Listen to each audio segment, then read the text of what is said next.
Welcome everyone to the post-game show after round 7 of Karen's Cup. We have highlights ready for you. I'm Women Grandmaster Katerina Nemcova and I'm joined by international masters Almira Skripchenko and Paikidze. Ladies, let's have a look at the standing after the 7th round. Let's take a look at that. We have Koneru, Carissa and Alice Lee who are all tied for the first place with 4.5 points. And then 2 players are only half a point behind them, Harika Dronavali and Alina Kashlinskaya.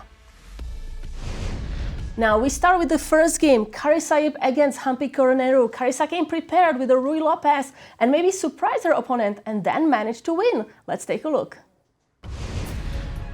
But maybe here... Okay, and we have a move. Wow, Rook d4. 2 question marks. Not a good move according to the engine, actually giving up the advantage. Nazi. Wow, yes. Nazi, tell us more about this. Breaking news. This is shocking. I'm kind of speechless trying to figure out what just happened.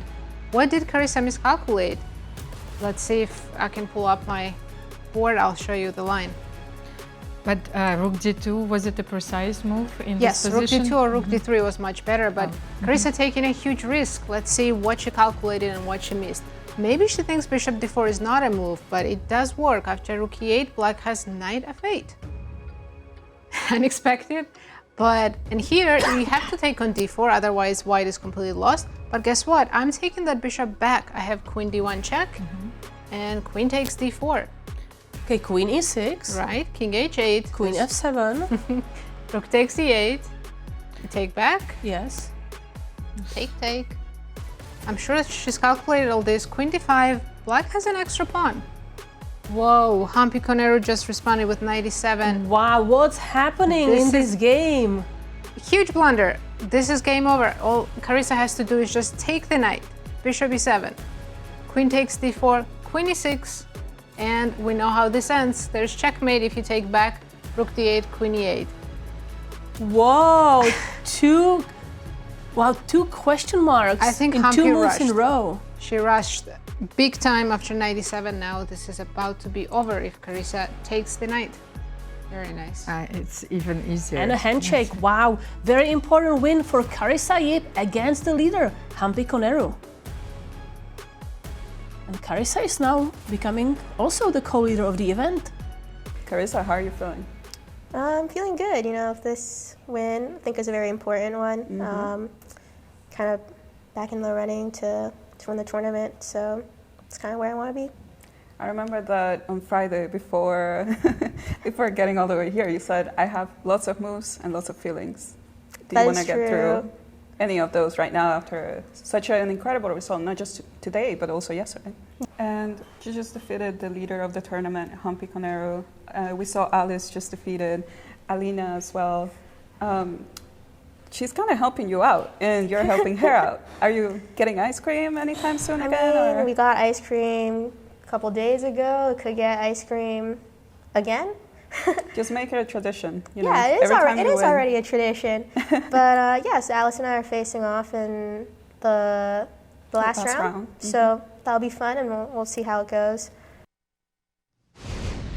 And Nazi, what game you have for us? Thank you, Katerina. Well, I'm going to go over the game between Nino and Tanjangi. This game wasn't important for the standings today, but we know Tanjangi is the reigning champion of Karen's Cup, and in this tournament, she's struggling. She was trying to get her first win, but today she was in big trouble right out of the opening. In this position, she played h5, which is already a mistake. Black is supposed to play knight e4. Now, I'll show you what happened after h5, how she got a worse position very quickly. Bishop b5, knight d7, f4, and after this questionable move, knight to d7, White is much better, but Nino had to find this unusual developing move, knight to h3, which in the interview she mentioned didn't even come to mind, right? But after knight h3, White castles short quickly, and Black king is absolutely terrible in the center. It's already +2 on move 12.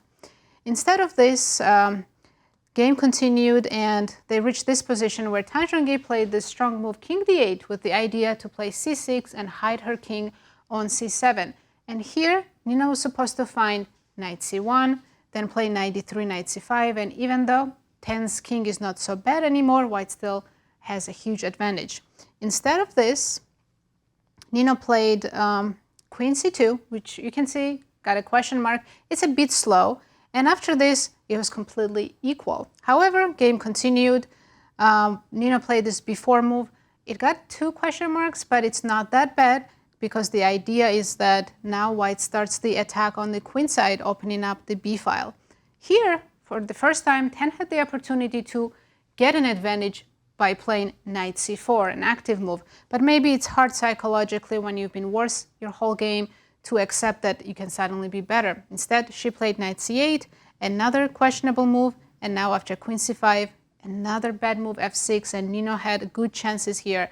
She played rook b1, correct move, and after f takes e5, she could have been more patient and just take on e5, and white continues the attack. Instead, she went for this line, knight b7, sacrificing the knight, and then here she ended up taking the draw. However, she had this opportunity to test Tanjangi a little bit with rook c1, but Nino's not feeling very confident, so she just took the draw.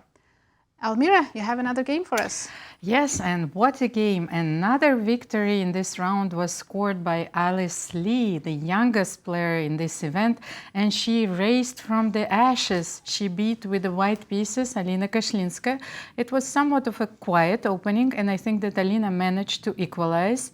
But then one mistake allowed Alice to take command, and she went on to win this game in style. Let's have a look. If you just joined us recently, maybe you can briefly review this game, what happened here. So we had Bogo Indian opening with this bishop d2 and queen e7, and everything looked normal for all players until this kind of very strong move. I'm gonna get to it. Here rook e1, and now this really strong move e4. Maybe not that easy to see because there are some weaknesses in the position, but definitely the best choice for white to try to push in the center, especially when this rook is here. And things went wrong pretty quickly. Queen e5 is fine. Now moving away, so there is no pin. But now rook f8 is a big, rook f6. Rook f6 is a big mistake. Black should have played something like maybe bishop g4, because after rook f6, things are immediately bad. It started b4, captures, knight here, and the problem is gonna soon be shown here, and e5. Very strong move. Now, after this move, it's actually Alice who is winning, because there is this problem with this bishop who is undefended on d7. This pawn is ready to destroy this pawn on d6, and then everything is gonna be trouble for black. Okay, ladies, I think we're gonna see handshake now, because there is this move rook d6, which is a really strong move, targeting this queen and trying to get the queen away from this diagonal so I can continue with this rook take h6. Queen g5 is down. Yeah, but if queen g5, you know that once we trade queens, okay, it's an extra knight. Women chess players to continue. And we see a handshake after queen takes g7. Alice Lee winning a very important game against Alina Kashlinskaya and becoming a leader of the event. How does it feel to get a win now after yesterday's game? Yeah, yesterday's game was quite a game, yeah, but It happens. yeah, I think today, like going into this game, I like really did want to win, because I mean, in order to get a norm, I sort of like have to win this game, or like score +2 in the last 3. So yeah, I was kind of concerned because she is a very solid player, and I was like, it was hard for me to find any games that she lost in the database. But yeah, I think to win this game is very important for my tournament. And let's check pairings for round 8, so you know what to expect tomorrow. Alice Lee playing Harika Dronovali, an extremely important game. For once, Alice is trying for the GM norm, but also for the standing. She is the co-leader. Tanjangi against Maria Muzichuk. Hampi Koneru playing Nino Batsaishvili. Alina Kashlinskaya against Nana Zagnidze. And Bibisara Asubayeva playing Carissa, who has 3 wins in a row. And it's a wrap, ladies. Thank you so much for watching. See you tomorrow. 2 exciting rounds ahead of us. Good night, everyone.